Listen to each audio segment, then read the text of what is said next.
yourself. Hey, everybody, it's another episode of Go Flix Yourself. My name is Ben Konowitz, and with me, as always, is the platypus to my lion, Bradford Oman. Hey, that's me. I got a duck bill, and I'm pretty cool. That's it? Yeah. No voice? What? Well, hey, it's me, a platypus. That's your sick Rick voice. We all know that. Oh, hey, it's me, a platypus. Well, now that's your Biden. Oh, that's a good point. And filling in for the vacationing Nate Loucks is the tiger to my lion, Alex Pappas. I am not a pastor. He is not a pastor, ladies and gentlemen, but he's a good friend of the pod, Alex Pappas. Happy to be here. Thanks. And he's got some fierce stripes. Because he's a tiger. Yeah. Yeah, that's how it works. Yeah. This is great already. And you're cowardly. I'm not. I am a king of the jungle. You're a lion. You're that kind of lion? Mhm. Yeah, I'm like the Mufasa. You were the cowardly lion from Wizard of He's Oz. dead. I'm the Mufasa. He dies. He's not dead. He didn't die. You're Oof. gonna. Is this another movie you're watching in parts? Because let me tell you, you are in for the bad part. Dang it! It's coming down the pipes. I thought that Scar was a good guy. Speaking of coming down the pipes, Super Mario Brothers. Oh no. Here it comes, folks. We're not even talking about that. I Today. know, I haven't Wait, even seen it I yet. didn't watch that trailer. Haven't even seen it yet. Ugh. Do you have a sponsor? Is I've there a heard- sponsor? Did you bring a? Did you forget a sponsor? Oh, did I forget a sponsor?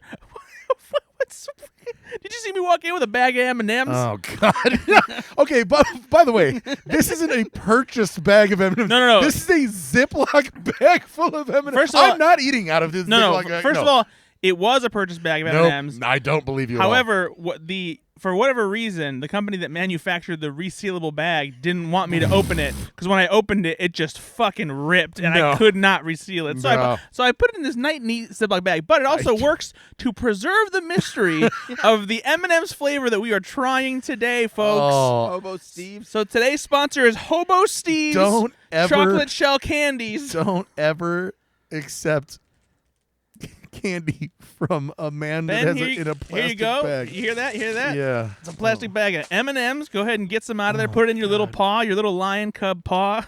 I'm a man lion. No, you are a boy lion. You are a cub. And you are young It's and, so chewy. and Why is it inexperienced. so This is supposed to be so chewy.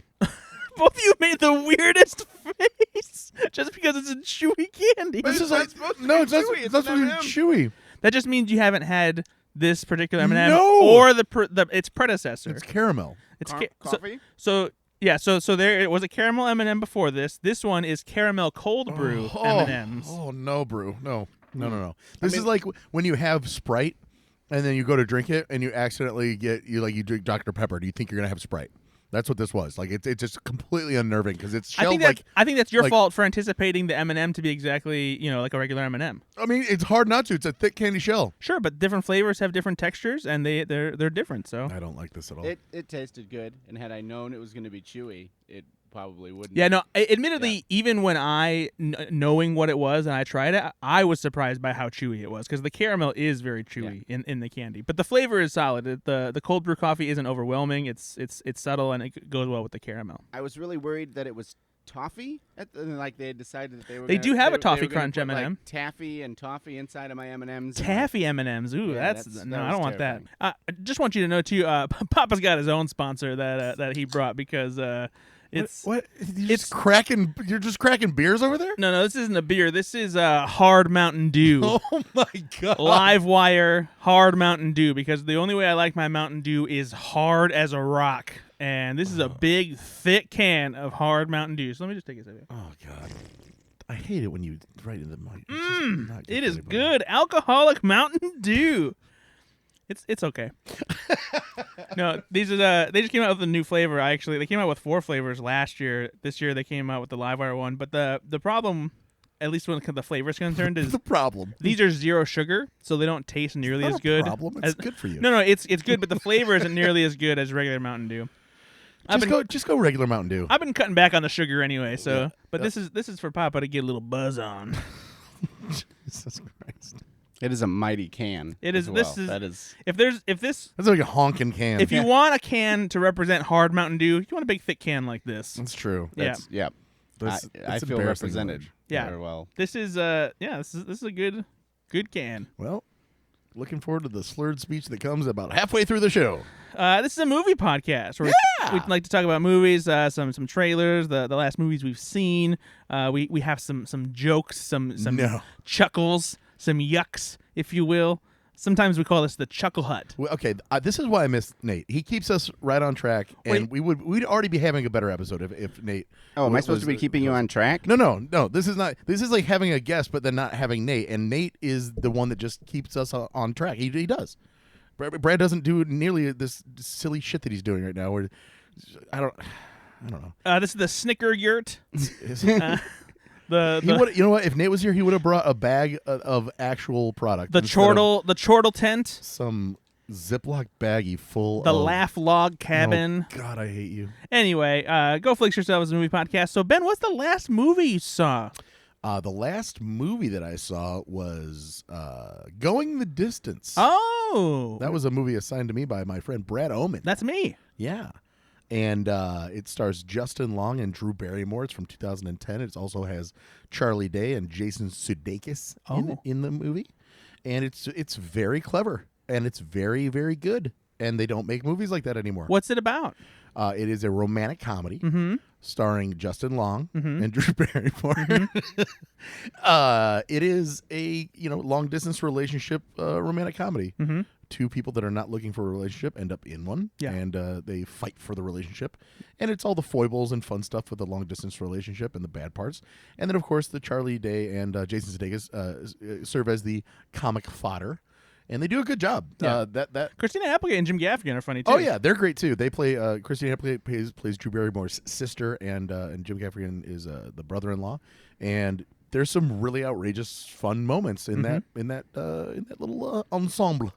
I love this movie. This is one of It's great. It really is. It's one of my favorite romantic comedies. It's every bit as hilarious as your average R-rated comedy, but it's got some genuine charm to it, and you can sense the real chemistry between Justin Long and Drew Barrymore. They started dating because of this movie, and you really feel that in their characters. I didn't know that. Yeah, I really like it. Have you seen it, Alex? I don't think I have, which is weird because I also enjoy romantic comedies with those people in them. Yeah, but Drew Barrymore flew beneath my radar. is very attractive in this movie. She really is. And I don't find her necessarily. She's not really my cup of tea most of the time. But I will admit, like I was very. Drew Barrymore's looking good here. Mm-hmm. I think that we're from the age where she was on Letterman and she did the dance on the desk, and that made her attractive to me, I think, beyond where I would probably, much like you're, not my type, right?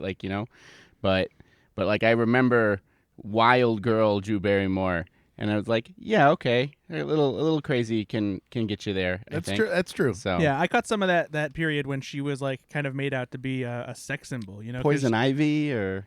Yeah, she was in one of those. Yeah, and something then, like that. And then she has that small role in Batman Forever where she's basically wearing lingerie. Yeah. And then Wayne's World 2, she has a cameo where she's also made to be like a sexy secretary. So there was a time when she was really like one of those kinds of actresses where just a total dish, if you will. Dish. But so you like to go in the distance. I did. I really did enjoy it. I would watch a lot more movies like that. That's good. And did you watch anything else? Yeah, I watched. Creed 3. Oh, I watched Creed 3. Creed the Third. Creed the Third, much like Shrek the Third. Yeah. Creed Triple I. Yeah. It's a very well done movie. Yeah. I really enjoyed it. I thought that the action scenes, the boxing scenes were fantastic. I think that Michael B. Jordan does a great job directing here. The thing that I think I like the most about the movie is how much, and we said this in the trailer, how much of a Rocky movie this feels like. Mm-hmm. It really fits into the narrative and the structure of the entirety of the Rocky series. It's, the friend from the past coming back, and is it good or bad? And, of course, he's got to fight him, blah, blah, blah. They've got great montage scenes in there. I mean, it really does its job. Yeah.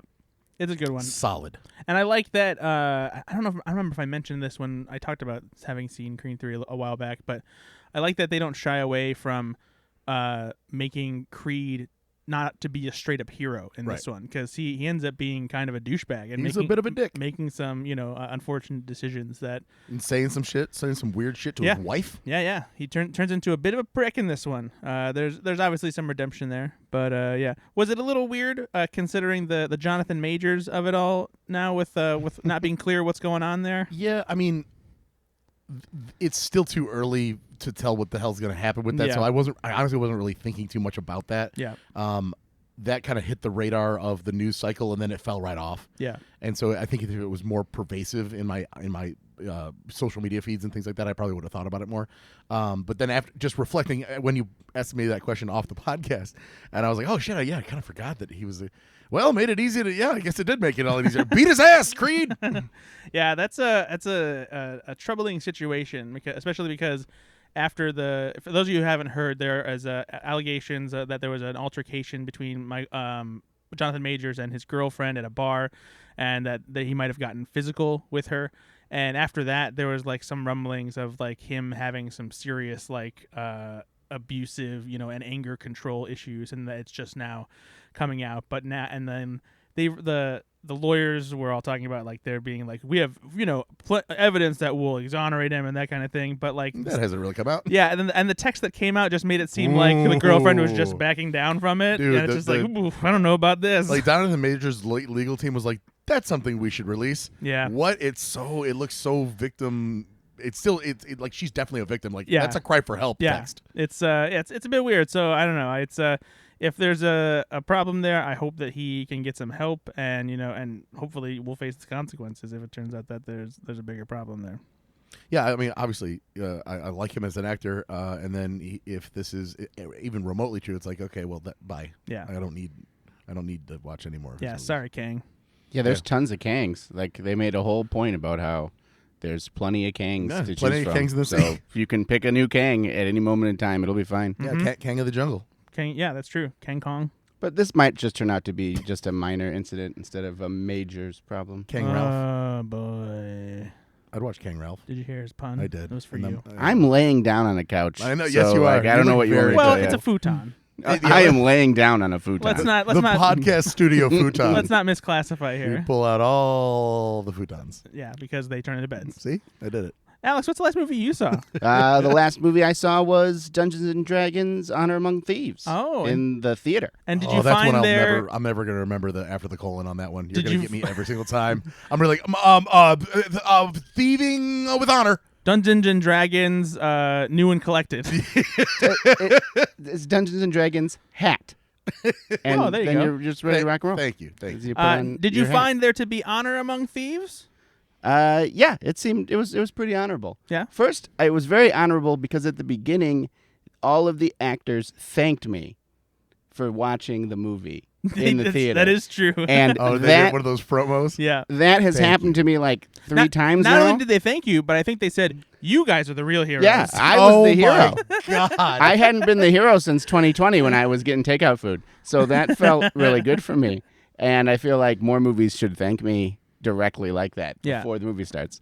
No, I really enjoyed it. I've played Dungeons and Dragons with both of you. Yes. So and you play a lot more frequently. I than do we play a lot more big- frequently. you're I a big- filled in one time and I was not very good at it. You're a big D&D player. It was fun though. we had fun. That's It was a what. Then you great were time. very good at it because that's all that really matters. It was so fun. So, but I found it to be very enjoyable. I saw it with my middle son, who's giving a thumbs up about it as well. I was interested to see it. Obviously, I'm a big Dungeons and Dragons guy. As you said, I play it pretty consistently, about probably like close to 25, 26 hours a month, I would say, which was probably a lot of time to spend on pen and paper pretend games with my friends. But, and the movie did a really good job. I mean, I think that I was interested to go into it to see what was going to feel like fan service, right? Because, like, Jedi aren't fan service in Star Wars. They just exist in that world. And, like, the D&D world is really crazy difficult to describe. But, like, there are these monsters. And, like, oh, that's a displacer beast. That's a gelatinous cube. I know what those are. But, like, that's not fan service. Those have to be there for the world to exist. In the movie, yeah. Right. Like, that's world building. And I found really interestingly that the fan service was, at least for me, it felt like it was written by people who really did play the game. Like the paladin taking himself way more seriously than the rest of the party. The consistent, like the MacGuffin chase and how the MacGuffins always one up each other. You need this, but before you can get this, you have to get that, and before you get that, you have to go there and talk to that guy. And then maybe the one that was the best, at least in terms of like Dungeons and Dragons nerd fan service, was how the names were very close to real people names, but not. There's like a bird guy named Jornathan, and Clarf. yeah, and like one of them's named like Dork, but like spelled wrong, right? And like those things are very. That's what D&D is. D&D is a Birdman named Jornathan, and one guy coming to the table who wants to play a really grim and serious guy, and everyone else is Chris Pining with the Marvel jokes.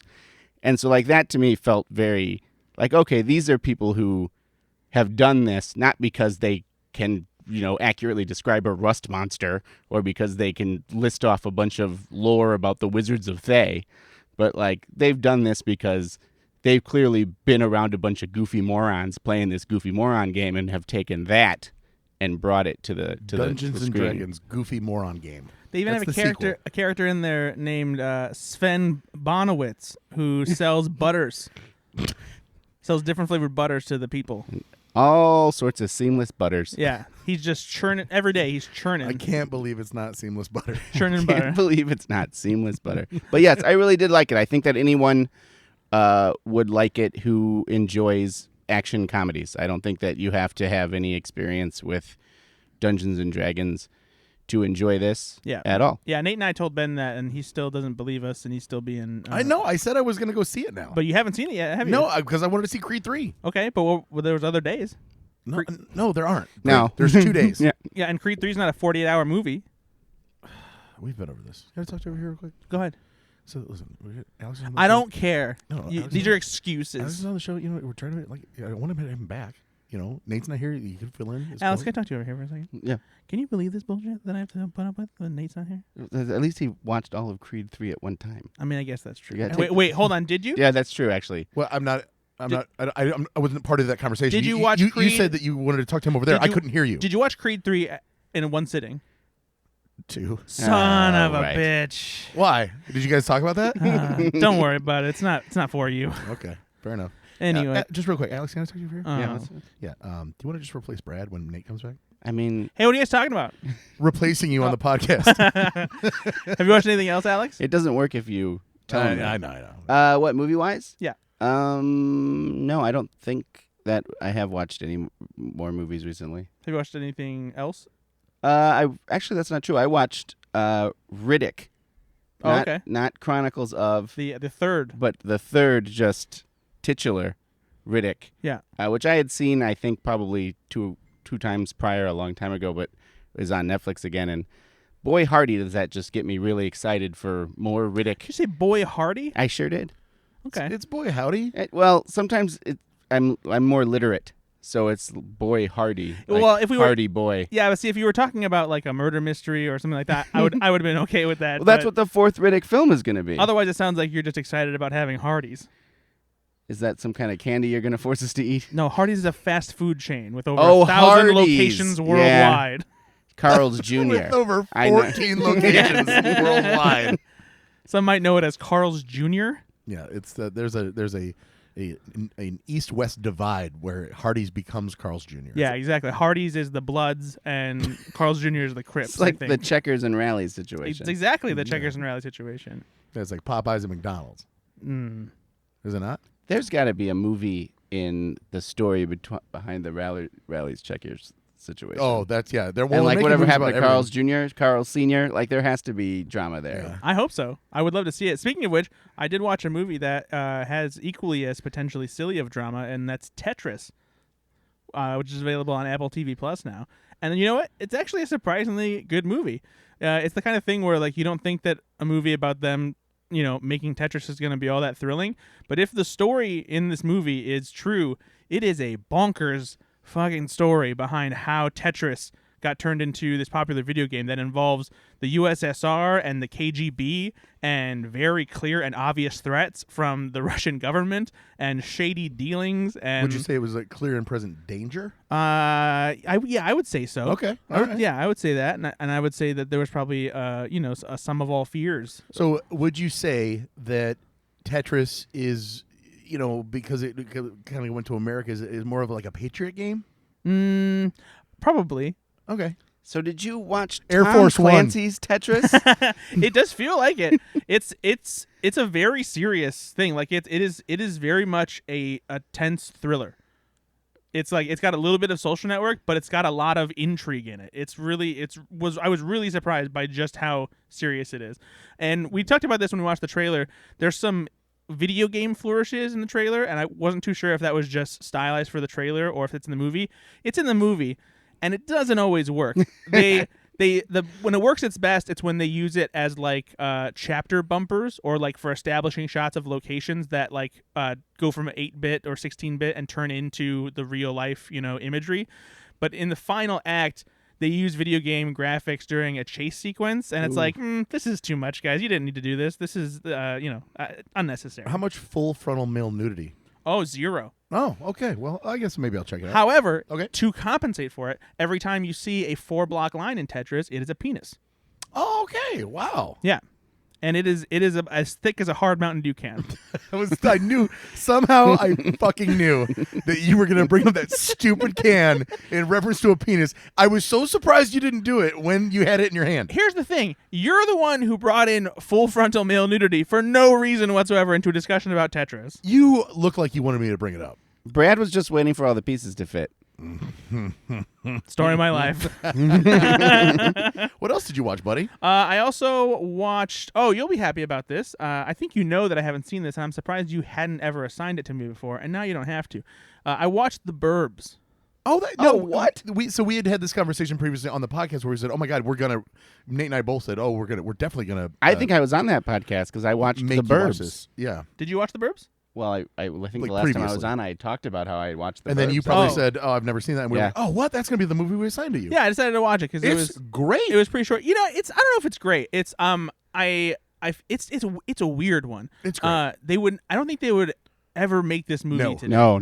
It is such an oddball thing. Everyone is great in it. I mean, you've got Bruce Dern. I mean, the chewing of the scenery by all the characters is why the movie's so good. Yeah, I mean, you've got Carrie Fisher. You got Tom Hanks, who I love seeing Tom Hanks in roles like this. My favorite person in this movie, though, by far, is, and I have to get his name. Hold on Corey one second. Feldman.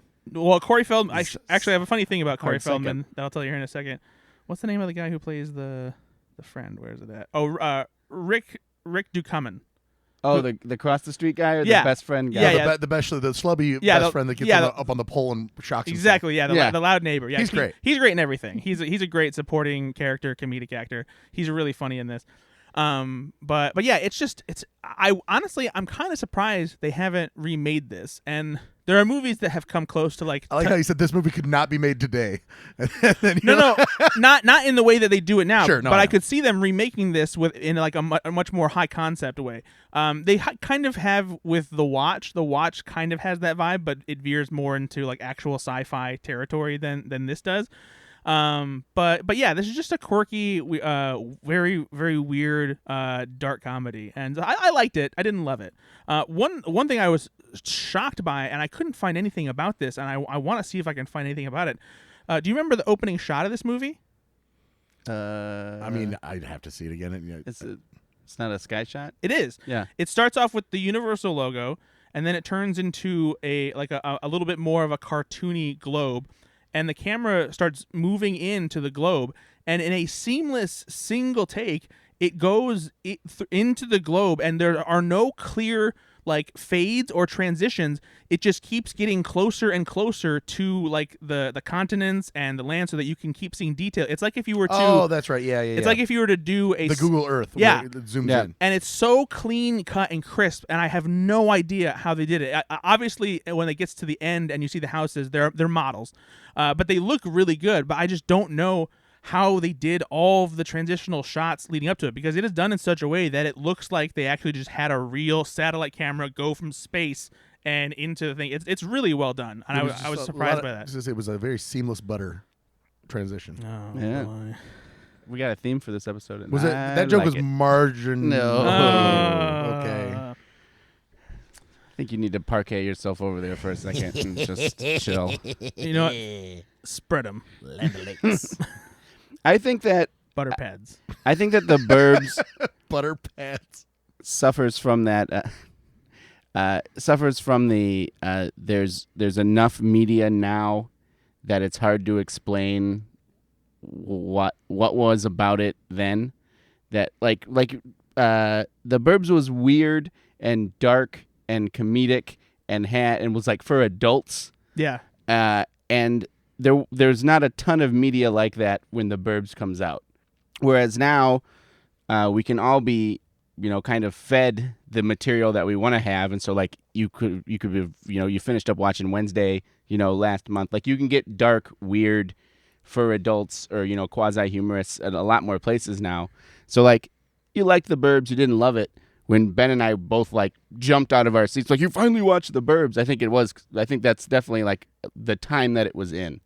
I don't know if I entirely agree with it being an anomaly because it came out in '89, and the '80s are kind of chock full of a lot of weird, dark comedy movies, because especially from Joe Dante. He directed this, and he did Gremlins and that kind of thing.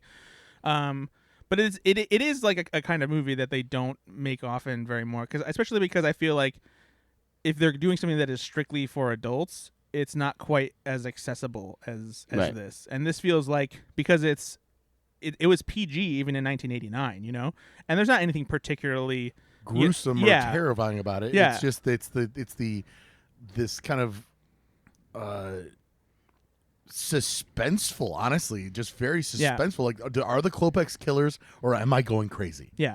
And everybody in his life is on one side of that fence or the other. There is nobody with. And it's very much, I part of me wished that they hadn't spelled it out so clearly, but they probably had to at the time, because you get the idea that like the people who are suspecting their neighbors of being killers and being nosy and that kind of thing in the suburbs, because they have nothing better to do except live this happy, blessfully ignorant life in the suburbs. Yep. And that's the whole point of it, And obviously this spin that like, oh no, wait, they actually are psychopaths. But I wish they didn't have to be so in your face about like we're the fucked up ones. It's like we know, and like that's what like that time was about, because people in the suburbs fucking sucked.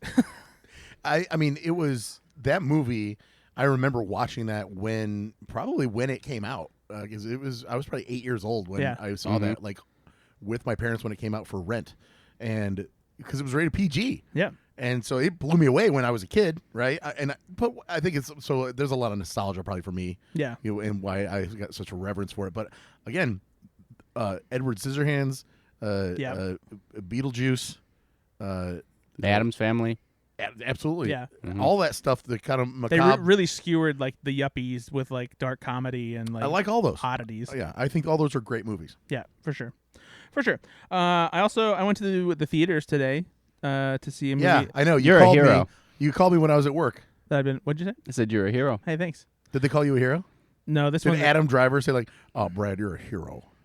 Oh, that's interesting. That sounded something was off about that. Like you were like an older man. I'm acting. My name is Adam Driver. That's closer. I like that one. That was pretty good. That's a good. good one. You're a hero. Okay. I appreciate that, Adam. Thank you. You're welcome. No, he didn't tell me that. But I saw 65, in case you didn't guess already. I've been putting this off for a long time and meaning to see it.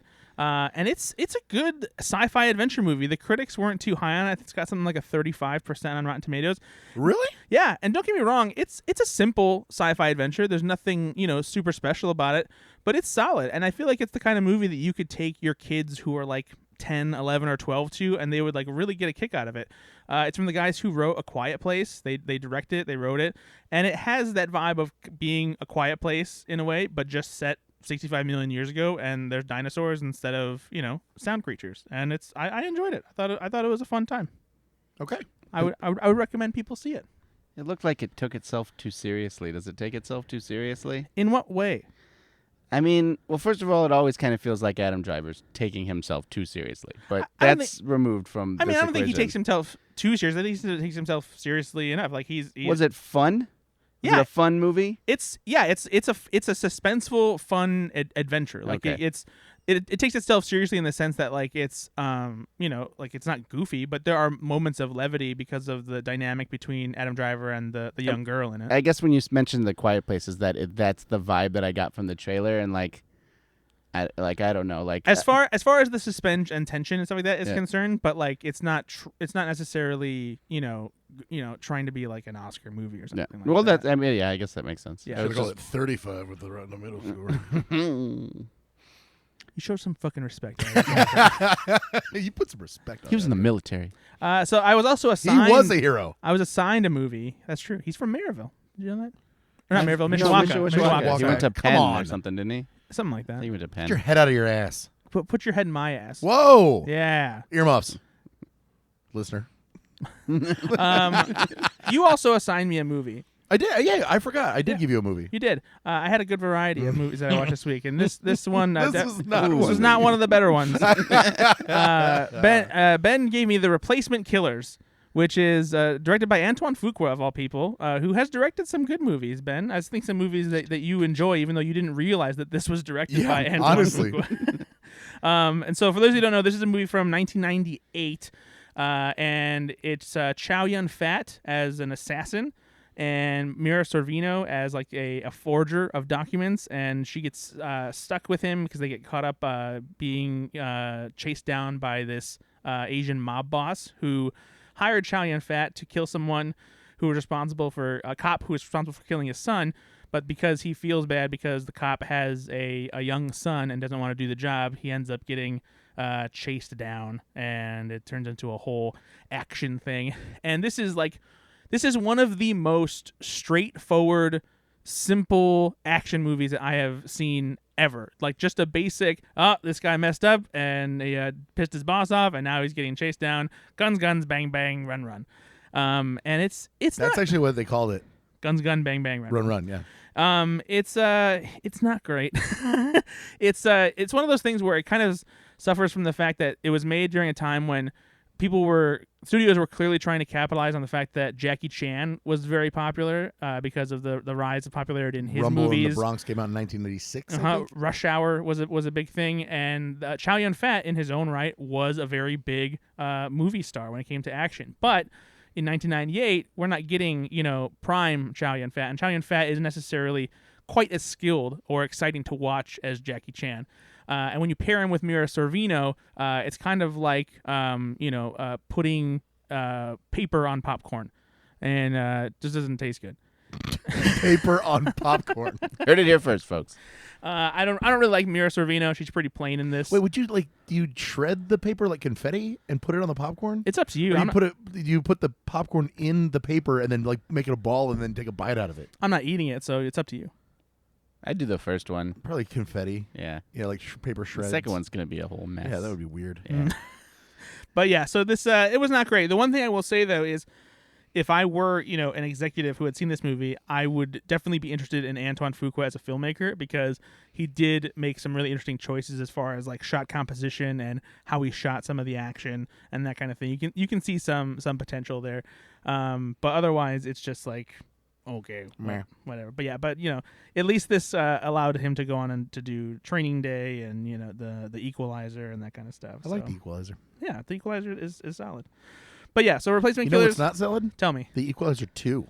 Yes, that's true. It's not very good. It's a big did step that? down. I They didn't know did. they did that. They Yeah. did do that. It was Denzel Washington's first sequel that he has ever been in, and he learned his lesson. I think they're still. They're doing a third one. Yeah, they're supposed to do the Threequalizer, and I don't know. We'll see. We'll see how it turns out. But yeah, did you? Are you gonna start giving me good movies? You know what? I've given you a couple good movies. What's the last one you gave me that you really believed in? The Hunted. How long ago was that? Like 6 weeks ago. Pretty sure it was like last year. No. It's like 6 weeks ago. Yeah. Nah, I don't believe that. I'm still voting that we all watch The Munsters together, but Brad and Nate really don't want to do that. I mean, is it like a hate watch thing? I don't think it's going to be a hate watch. I think it's going to be not a terrible movie. I feel like it's going to be a You're hate full of watch. shit. You're so But, full of shit. but you could totally make like some interesting content out of that. But like you'd have to commit to the bit. I want to watch The Munsters. I don't know why. But you can't do it on your own. I don't. No, you no, need no. you I need to have have to, this. yes. Like, no, guys, I have to watch The I Munsters feel like for it's my like- podcast. I'm over here going like, this Kool-Aid's pretty good. And if Nate and Brad would just sip a little bit of it with me, we would all go down in history. Come on, Brad.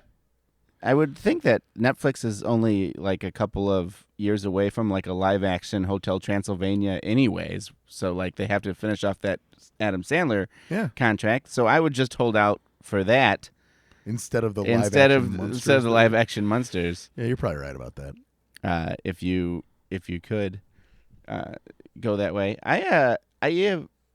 Did you pick the Replacement Killers just because he had never seen it, or did you have like we've got this enormous list, right? Yeah. That we go through, and I will just randomly scroll to the middle of it sometimes instead of starting at A, because I don't want to just like, oh, here's another A movie. Yep.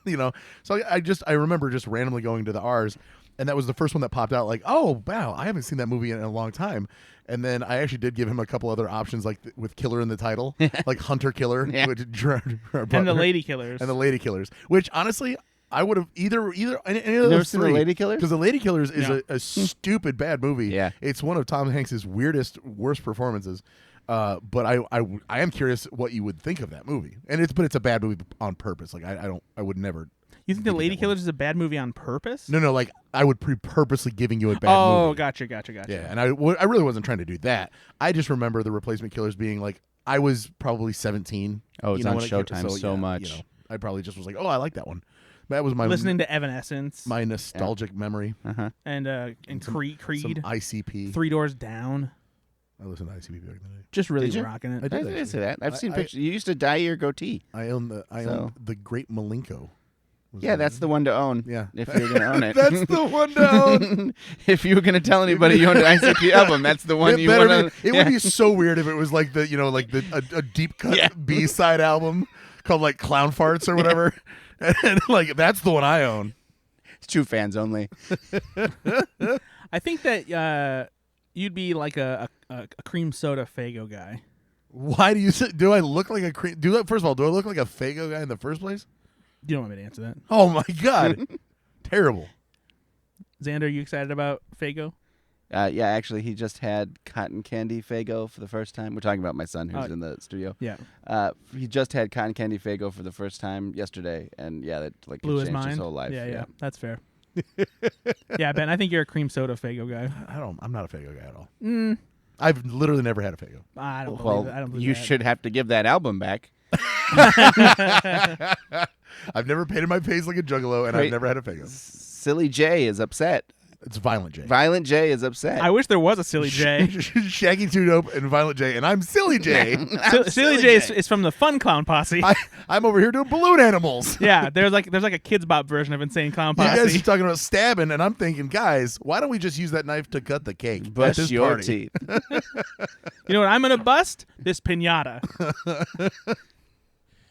Oh, guys, what clowns do. Hey, let's talk about some. Let's talk about some trailers. Trailer time with Ben and Brand. Trailer time. Wasn't there complaints last time from Ben about like the trailer song being just like this? I was just trying to replicate what you guys always do. There's not a lot of consistency into what standards you're holding each other to when it comes to the songs anymore. But you're still trying, and the trailer song is typically more simple than the game song. Yeah, that's what I was trying to do. At least, the game song when Ben does it is always simple. So, like Mary Had a Little Lamb or something like that. That's what you're gonna get this time. Well, I didn't write a game, but still, I would have. Wow, he didn't write a game. No, did you? I almost wrote a game. No, but you said no, but no, but no, I wasn't supposed to. Yeah, exactly. It's almost like the person that invited the guest on is supposed to write the game. We can still play a game though. We can still play like the IMDb game or something like that. So you're such an ass. Last time Nate just had you guys like pick out your favorite movie from 2 different movies. I can do that. Yeah, because that's not a game. I so fucking told you. You want 2 that's movies? That's exactly what I said, and you guys started crying about it. Nate has a lot more thought put into it. No, I gave him credit before. They were all I qualified. They all had the same last name associated with them. Exactly. He put some work into it. There you go. I don't know why you're both shitting on Nate when he's not here to I'm not shitting on Nate. I'm sorry, buddy. That just wasn't I really am sorry. He's not listening to this. He's on an Alabama vacation. He's not listening to this. All right, we have 2 superhero trailers that we're going to talk about on this podcast. One of them is a new trailer for a movie that we have seen trailers previously before, and the other one is a brand spanking new trailer from which we hadn't seen anything. So let's start off by talking about the new trailer for Spider-Man Into the Spider-Verse. Actually, sorry, Spider-Man Across the Spider-Verse, the sequel to Into the Spider-Verse, where there are even more Spider-Men than before. And what do you guys think of this trailer? I liked it. Xander's giving a thumbs up, so that's good. The kids are excited. Yeah. It's, the first trailer was really good. I don't know why they do this stuff. I don't need to see this trailer. I was It's not. Well, it's not for you. I know, but I'm all in. Like I'm already in. It's like I don't. Nothing else was revealed in this trailer that got me any more excited than the very first one. I mean, I disagree with that. I was actually very fascinated by the Spider-Man 2099. Is that what it is? Mm-hmm. So 2099. 2099. Who's voiced by Oscar Isaac, because I was not expecting Spider-Man 2099 to be this intense or adverse to the presence of Miles Morales in the Spider-Verse. Cool. Fuck you. No, it's fine. I mean, Alex, let's have a real conversation. While Chucklefuck over there just sits and spreads butter on his tits. Well, first of all, I'm excited about any time they introduce a multiverse concept of one person who has like organized all of his multiverses into like a council or a committee or a bunch of Spider-Men who hang out in a building together. A bunch of Spider-Men. I always, Arthur Spider-Man and his family, and so like that's always a great concept. It further reminds me of just how far we've come with concepts in general, that like you can throw this at the wall and like no, everybody's comfortable enough with multiverses and multiple dimensions and different time periods of the same character that we can just do this now and we're just going to keep doing it everywhere we go. It's gorgeous. It looks really good. The plot thickens. Yeah, the plot thickens, but I think they haven't really given much away about the plot. Like the basic gist is just that, Gwen takes Miles Morales into like to see just how big the Spider-Verse really is, and for whatever reason, Spider-Man 2099 wants to kill him. Well, doesn't want to kill him, but just doesn't want him to be part of it at all. Like there's some reason that he's like doesn't want him involved or anything like that. And probably just like Doctor Strange, like we found out the biggest threat to the universe was Miles Morales. There's something there. Like maybe he's gonna cause some kind of cataclysmic event or something like that. I exist across a multiverse of comic book property information. So in the Spider-Verse films, has Miles Morales' dad not died yet? Did he not die in the first one? No, he's still alive. Sorry, spoilers, I guess. But like Miles Morales' dad dies. His dad, who's a cop. It's like the Uncle Ben situation for him. So I'm assuming that that's gonna happen, and that like that's what spins the plot around here, is that Miles has access to the multiverse, so he could save his dad, but it's just like a Flashpoint thing. That is my one, I guess, kind of negative aspect to that whole thing, is that does seem to be the only idea we have for the multiverse. Well, at least it's a prominent thread in the comics, I mean, so you can't really slight the movie for. Well, I know, but I'm talking about across the larger scope of comic book properties now. Like we're playing in the multiverse, both in the DC side and on the Marvel side now in a lot of different ways. But we are still kind of dealing with this same kind of like, well, what if you made a personal choice that caused the whole universe to be in danger? And like, okay, but like every single time is that the motivation for why the multiverse is going to destroy us is because some kid made the decision a kid would make in the situation when he has to make a decision. To be fair, though, that's something that I feel like is present even just outside of like the multiverse concept. Like, I mean, Spider-Man himself, it's always about the choice between how he lives his personal life and how he lives his life as Spider-Man. No, I'll give you that. But I'm excited for this film. It's gorgeous looking, and I mean, they hit it out of the park with the first one. Yeah, they were. There's a shot in this thing that was singled out in the trailer that Chris Miller, who's one of the producers, along with Phil Lord, they're a team. They've done 21 Jump Street in the Lego Movie, and they produced the first Spider-Man as well. Where Punk Spider-Man is like playing the guitar, and just like when he like strokes, like the way like the animation like skizzes out, and like there's incredible amounts of layers and just like styles you haven't seen before, and it's unbelievable. More like Styles Morales, you know what I'm saying? Oh boy. Anyway, I'm so excited to see this. I cannot wait. Because it's Styles Morales. He did it twice. Yeah, he thinks it was the first time I gave him a thumbs up. Now I'm gonna give him a middle finger. Wow. Yeah, put that in your pipe and smoke it. It's a harsh crowd tonight. Why are you so aggressive? Is it because Nate's not here? I think it's because you're sitting on the couch with your hand on your dick. It's not on my dick. It's just where my hand's resting. Oh boy. So yeah, Spider-Man in. You're not making fun of Lounge Boy over here. I didn't have a choice. This was the mic I was told to use after the other mic didn't work. And this is the also- direction it points. Yeah, and he's not just like sitting there grabbing his crotch. I'm either. not grabbing my crotch. He's just laying there comfortably. It's like a sexualized Obi-Wan Kenobi thing you got going on over there. You know, Nate, come back. Sexualized Obi-Wan Kenobi is my first book title. It's a series of essays. Well, I'm currently writing gun, bang, bang, run. Spider-Man Across the Spider-Verse comes out June 2nd, 2023. Should be a big summer flick. Speaking of big summer flicks, our other trailer was for Blue Beetle. It is another comic book movie. two bug-related comic book teen heroes. I think all of the Spider-Men are based on bugs. Yeah, and then the Oh. Blue Beetle is also a bug. And then Superman was inspired by A Bug's A Life. super bug. the Superbug. No, yours didn't make sense, Ben. A Kryptonite.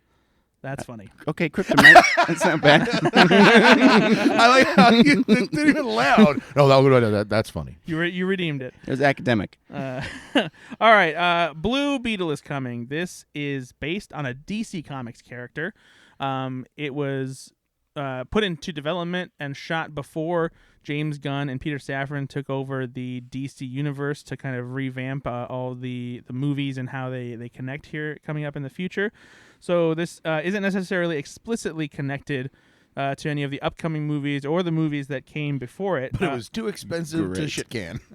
Well, I mean, I don't know about that because initially it was intended to be an HBO Max movie, but then they decided to make it a theatrical movie. So they've got confidence in it. Well, of course, as this but it doesn't tie in anything. So like they're releasing these movies, but it's like why? Well, it doesn't mean that you can't tie it into stuff. It just means that they didn't go out of their way to do it because they didn't necessarily want it to be, even before the DC takeover, stuff happened, they didn't want to be beholden to the rest of the universe, which I'm fine with. But and honestly, to me, I think this looks cool. Oh, no, I'm not shitting on the movie.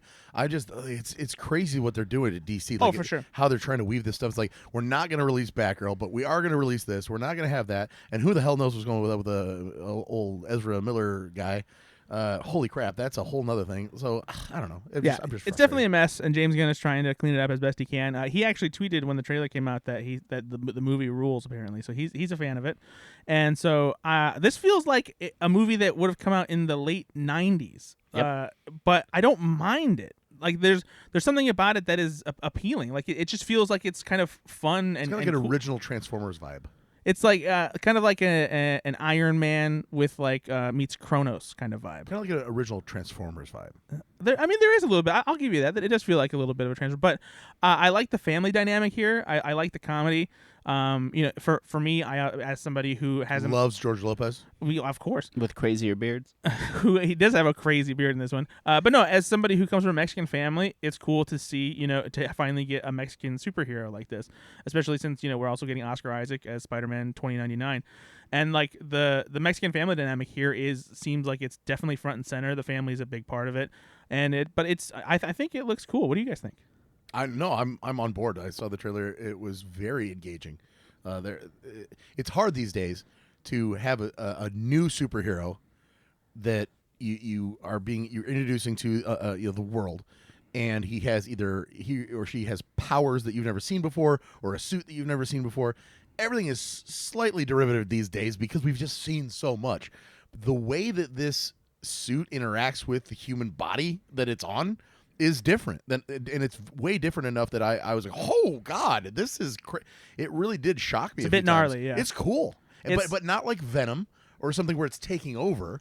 It just seemed to be very visceral. I liked it. It has a more of a, even though there's obviously the superhero aspect to it, it feels like an old school sci-fi adventure in that way, where the focus is kind of more on this weird thing like that, is giving this person, strange abilities and that kind of thing, rather than him coming to terms with the fact that like he's a superhero. Now, I'm sure that will come into play, but at least the vibe so far is that. Alex, how about you?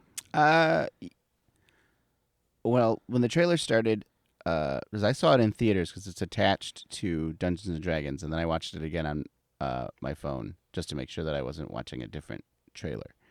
And when I watched the trailer in the theater, which I don't know if you guys have seen the trailer in the theater, like watching it, I'm like, boy, this feels like a miniseries. Like this, like I'm watching, like this feels like a miniseries. And then like, so like hearing that it was supposed to be on HBO Max, like okay, that makes sense. But it definitely does have the vibe of like what you said, like a late '90s teen found a mystic item in a backpack in the woods, and like it definitely does give him powers, but like he's gonna dealing with that is the issue, not some larger sky laser that they're gonna have to blow up in the future. I was really shocked just by the end of the trailer how interested I was, because like I have passing knowledge of Blue Beetle. Mm-hmm. At least this iteration of him with like the weird alien scarab thing, and like by the end of it, I'm like, okay, like this is. It felt like at the beginning, it felt like superhero fatigue. Like, oh great, a guy with a suit, and the suit does cool stuff. I don't care anymore. And DC always drops the ball. So like, why would I get invested? And by the end of it, I'm like, well, now I'm invested. So I'm looking forward. I'm looking forward to seeing it, and I hope that it doesn't have to carry water for any other DC property, either prior to James Gunn or post James Gunn. I hope Ezra Miller doesn't run through the middle of it and like, I'm in this movie too, and like runs past real fast. I don't know. Like, actually, if that was what the cameo is, then I would be fine with it. I'm in this one too. Yeah. But I hope it doesn't have to do any work for any other DC property. I really hope that any DC movie that gets made over the next 5 years doesn't have to do any work for any other DC movies. Like, just do some movies, I guess. He released... Hey, DC, just do some movies. Yeah, just do some movies. Just make a movie and stop worrying about other movies. Just do some movies. Yeah. Well, he released the schedule, the Gods and Monsters, like, plan, I guess. And it's covered in, like, I think, attachable heroes or like, for the most part, like, guys you haven't seen a lot of. Good. Great. Well, I mean, it's a mix. But that is good because like it's a mix. Well, like there's still the Batmans and like he's making a Superman movie. So. But oh, I've never heard of that guy. But I don't know. Like I don't need them to. I don't need another Superman movie just because we have the IP. Well, you can make a Blue Beetle movie. Make Guy Gardner. They are. Yeah, that's what I'm saying. Like, do all these crazy things with the Suicide Squad and with John Cena's Peacemaker and Polka Dot Man and whatever crazy characters from the Vault. They're probably just not going to make season 2 of the Peacemaker just because he's so busy. Yeah. No, they are. Are you sure? Yeah, they're still doing it. I'm so mad. I was so mad about that. No, they're still doing it. Okay, it's happening. Yeah, I mean, to some extent, I agree with Superman. Though I'm going to be interested until someone finally feels like they really get it right, because they haven't gotten it right since Christopher Reeve. The original, yeah. And so, like, like Henry Cavill, he was a fine Superman, but Zack Snyder did not give him enough to do to make a great Superman, in my opinion. Yeah, he was a really good actor for that role, but the Superman he was asked to play wasn't a very good Superman. And then obviously Superman Returns is just a carbon copy of Superman the movie with Brandon Routh, and directed by Bryan Singer, and the sooner we forget about it, the better. I forgot about that movie. I didn't even remember it existed. But yeah, so like we need a better contemporary Superman. I hope James Gunn is the one to do it. I think he can. But yeah, I forgot the name Brandon Routh. Wow, I mean, really, just forgot. He's done better since. I think. No, I hope so. I'm not trying to trash him at all, but wow, that was such a forgettable movie. Yeah, wow, it really was not a great Superman. If you would have, honestly, right before you started talking, if you would have said, "Oh, hey, you know how they only made the movie with Christopher Reeve and Henry Cavill?" Yeah, I would be like, "Yeah, no, Yep, there's been 2. No other Superman." Cal Penn is in Superman Returns. Oh, that's the one. You know what? Who is the Lex Luthor in Superman Kevin Returns? Spacey. Kevin Spacey. Mm-hmm. Yikes. Isn't that the one about he's trying to make more land? Yeah. Basically. He's got like land that no one would want. Okay, yeah. So let's just land that no one wants very quickly, because I remember watching that in the theater and being like, What land developer is gonna be like, you know what I want? I want craggy bullshit. I want to build mansions on craggy bullshit. Did you This use is space insane. radiation? It was so fucking weird. Like, that's the plot of the movie. This is terrible. No one else is worried about having land where Superman can't be. If anything, it's not a selling point. Yeah, I was And gonna we're say- gonna be like, wait a minute, Superman can't come here to save us? I don't want this. And we're gonna build the world's tallest buildings. By the way, it's gonna have super sky structures, and when you fall out of one, Superman physically can't come save you. Even though because it's so tall, he would have plenty of time. But it's okay. We've got Kevin Spacey. And doing his best real estate mogul. Yeah. It's such a bummer that Kevin Oh. Spacey turned out to be a piece of shit because I do think he is actually good as Lex Luthor. Yeah. And before he was cast, he was who I wanted as Lex Luthor. So when they announced him, I was like, oh fuck yeah. And then now I'm like, oh fuck you. That's fair. Just real upsetting. Yeah. But yeah, so those are the trailers. And should we play a round of Last Man Standing? Sure. Maybe? We haven't done that in quite a while. We haven't done that in a while. Alex, do you want to pick somebody for us to play Last Man Standing with? Sure. I will pick. You know what? Let's do Bruce Willis because Oh, okay, yeah. like in honor of Bruce Willis. Yeah, I'm sure, as everyone has probably heard, Bruce Willis unfortunately has been diagnosed with aphasia, and definitely having some issues with his memory. And he's seems to be retired now. Well, they've updated it to like kind of full blown dementia now. Well, that's basically what aphasia is, but Not really. no, There's two different diagnoses. is there? Oh, okay. Yeah. Thanks, Dr. Konowitz. Dementia is worse. Aphasia is Yeah. bad, of course, but full blown dementia is pretty bad. Fair enough. Is that the technical term? Full blown dementia? Yeah. Sure. Yeah. I'm sorry, sir. You've got full blown dementia. What is it? Full blown AIDS? What is that from? That's from a Family Guy thing? Or, I Probably, can't yeah. remember. They do a lot of age jokes. Yeah, it's weird. All right, Bruce Willis. Alex, since you picked, we'll let you start. Okay, I would say Die Hard. Good. And I'll say Die Hard with a Vengeance. I'll say Die Hard 2, Die Harder. Mm-hmm. Good. Hudson Hawk. All right. Live Free or Die Hard. It's a good day to die hard. Ooh. I'm going to give it to you because you did say the full title, but it's just A Good Day to Die Hard. Oh no, I'm out then. No, I'm fine with it. Yeah, you that article could Yeah. that article could have fit in the sentence. It Yeah. could have, but that's not the title of the movie. But you get it because you still said the full title. I'm fine with it. Oh, like tacking on an additional word. Right. I at least said Exactly. the entire time. Okay. Exactly. All right. Yeah, All yeah. right. All right. All right. Yeah, no, I think That's you're fair. good. That's fair. I'll take that. Yeah. I'm gonna say Death Becomes Her. Okay. The Last Boy Scout. North. As a kid, I loved North. It's a bad movie. It's really bad. But It's famously bad. yeah, but I loved it because I recognized so many people in it, and it was just so much fun for me to watch. Tears from the Sun. Mm-hmm. It's true. The Kid. Death Wish. Oh yeah. Oh yeah, he was in the remake of that. Wow, forgot Yeah. about that shit. Brandon Routh did. Yeah.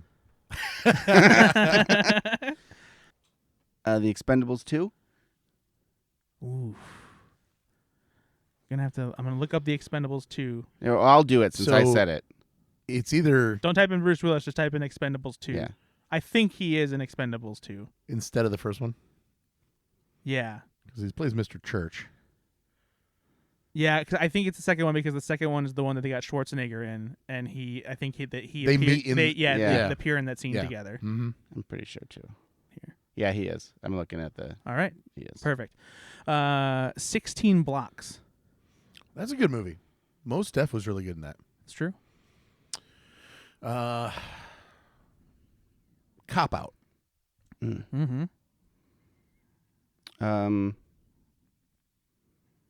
Trying to pick movies from his when he had hair days.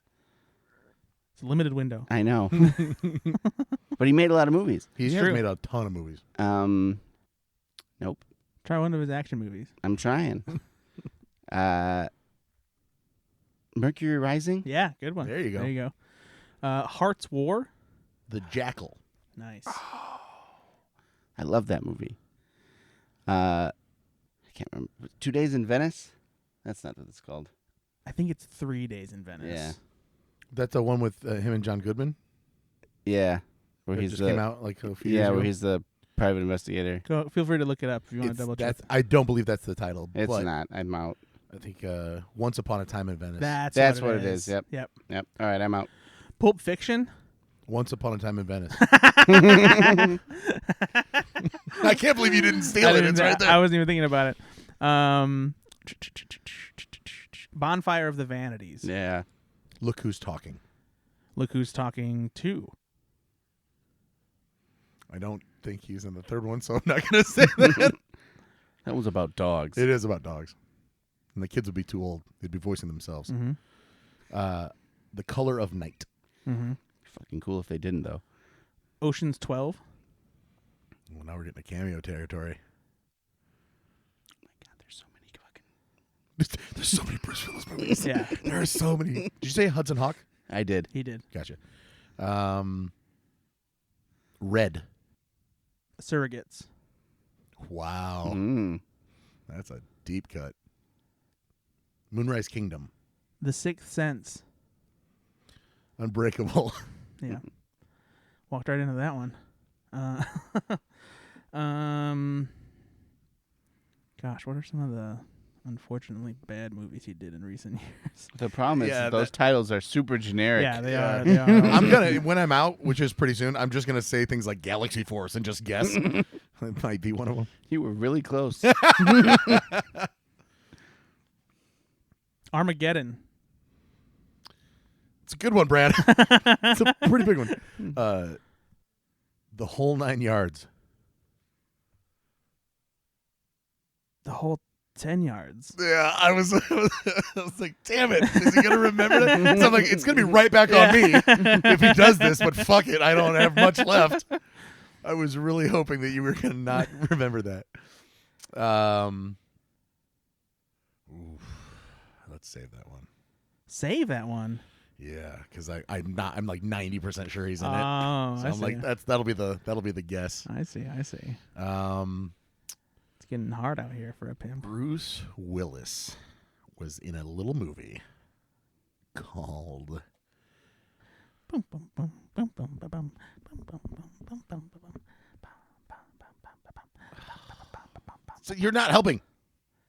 Chick chickadoo, chick chickaree, chick chickaroo, chick chickaree. He's doing deep cuts off of The Life of Bruno, Bruce Willis's Yep. blues Yeah. album. His blues/scat album. Scat album. Yeah. Skip-bop, zippity-bow. Bow. Die hard. It's a good day to die Oh hard. my god. Moonlighting was a TV show, not a movie. Over the Hedge. That's one that I had in my back pocket, and I was like right there. I was like, I'm pretty sure he's the lead in that movie. Charlie's Angels Full Throttle. Oh boy. Mm-hmm. Yikes. He plays the president. The Fifth Element. Fuck! What are we doing? I don't know. That's the one that made me say there's so many. And when I looked at my phone. Oh my gosh, Bruce Willis. You know, I think Bruce Willis, one of his recent crappy movies, is also with another one who has been relegated to crappy movies. And I'm going to go on a limb and say it's called Paradise City with John Travolta. It is called Paradise City with John Travolta. That is correct. Nicely done. John Travolta's sporting his bald and bearded villain look in this movie. Wow. Just got off of the Pelham 123. And the From Paris with Love. Yeah. Ooh, I just got a movie with Bruce Willis. At least I think I do. Yeah, I got it. He was in a whole series we don't even know about. Don't give him your hints. This is not a hint. Oh man. Come on, Benny boy. No, I think I might. I think I'm gonna. This is incredibly boring for the listener, so I think I'm just gonna. Is call it though? It is pretty. I think they're getting pretty excited. I don't think. Is he going to name another Bruce Willis movie or not? See, that's the whole excitement Oh of it. my Who God. knows? to? Will he have another one? Will one come out of the woodwork? The Quick and the Dead. I don't think he's in that. I don't think so, but I thought I'd throw it out there. But I do think that he is in G.I. Joe Retaliation. Oh, he absolutely is. He most assuredly is. Yeah. And that's it for me. Yeah, I think that the biggest one that we missed was probably Looper. there And you go, yeah. Looper, 12 Monkeys, and Sin City 12 Monkeys. Yeah, I think Sin City. represents. And I, strangely enough, You said red, but then no one said red So too. I couldn't remember if he was yeah, in green. I couldn't either. I wasn't sure. It was a whole 10-yard situation. He was the star of both red and red too. I thought he was, but I was like, I don't know. But here's some Bruce Willis classics that you might not be aware of. Yeah, who the last ones in the last 4 years. So first of all, he apparently has taken the role of Detective Knight many times. Detective Knight Rogue, Detective Knight Independence, Detective Knight Daybreak, which I'm Detective Knight Redemption. Then we got Cosmic Sin, which was awful close to Galaxy Blast or whatever you said. Galaxy Blast. Strangely, Midnight at the Switchgrass. Okay. He is a cop in all of these, Of course. just in case you were concerned. 10 Minutes Gone. There is one that I have seen. Michael Chiklis. There is a space-themed one that I have seen. Which one is it? You haven't named it. Oh. Is it White Elephant? Nope. He also is in the first Expendables. Oh. Vendetta? Ooh, maybe it's I don't know. Last Man Standing was one from when I was older. But Last Man Standing. Yeah. Ah, that's funny. Like what the game is. Damn it. No, but like that's the Western. Yeah, but that's I was funny. thinking the Quick and the Dead, like I'm an idiot instead of Last Man Standing. Oh my God. Planet Terror. Oh, that really pisses me off. Lucky Number 11. Lucky Number 11. There you go. Yep. Alpha Dog. Hostage. Hostage. Which Rugrats Go Wild. I can only think of The Negotiator. Yeah, and I was trying to I know he's like his Bands kids in in the the house. house. So Hostage, I get confused with Ransom. Yeah, okay. Give me back my money. Mm-hmm. Ransom Or is whatever. good. That's how you remember. Ransom is a good movie. Yeah, I hostage know. isn't bad. He's trapped in the house with the people. Is he a hostage? He is the hostage. Oh, well, that makes it way better. But Yeah. he's gonna get out. I don't believe it. Yeah, spoiler alert. I think Brian Dennehy's in that. You know, what do you think, Brad? Yes. What do you think is? And we're at an hour 8, so we can Oh, that's fine. We're good. cut this if you want. No. What do you think Bruce Willis's most underrated film role is?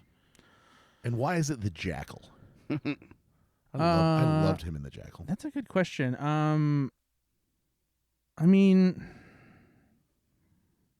it's a pretty good one. I'm not sure if there's any other one that I would pick other than that. I do think. I mean, it's just a cameo, but his cameo in Ocean's 12 is great. He plays himself, but he's very very funny. Like just the delivery of when Carl Reiner, it comes up to him and he's doing the doctor accent and everything like that, and he's like reprimanding him. He just goes, "I'm Bruce Willis."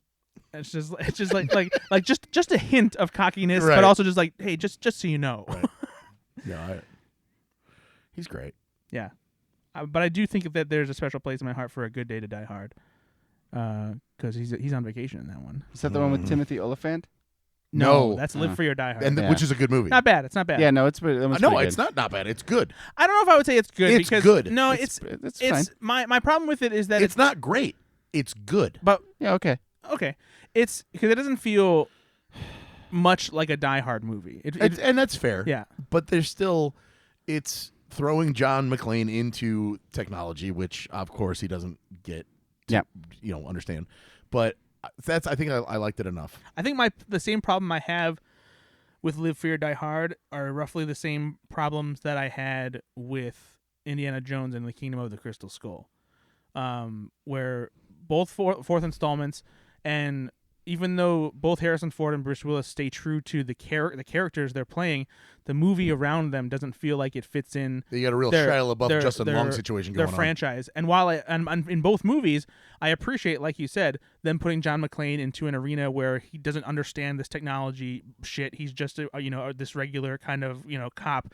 And Indiana Jones is somebody who doesn't buy in, to like the sci-fi alien stuff, which kind of makes it like the perfect thing to like test, his perspective on things. But it just doesn't work very well. That's fair. So That I will 100% watch Live Free or Die Hard over Kingdom of the Crystal Oh, for Skull. sure. Oh, every yeah. second Absolutely. of the day. So- Twice on Sunday. except for Live Free or Die Hard does not have a scene with swinging with monkeys through the jungle, which Is to its detriment. All right. Well, thanks for listening, guys. Alex, thanks for being here and sitting in while Nate is off selling drugs in Alabama. That's the narrative I've been pushing. Yeah, I've told as everybody. he's been pushing drugs. We appreciate it. If you like this podcast, be sure to rate us 5 stars on iTunes, Stitcher, Spotify, Spotify, wherever you get your podcast goods and groceries. Please like our page on Facebook. Check out our website. Tell your friends about the podcast.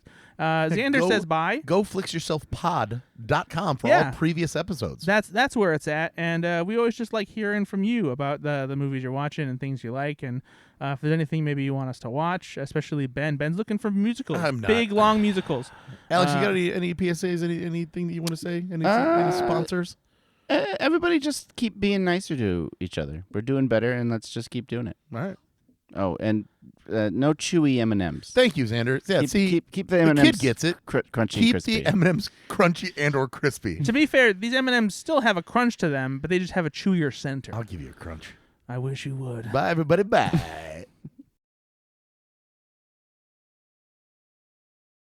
Nah, cheating, eh?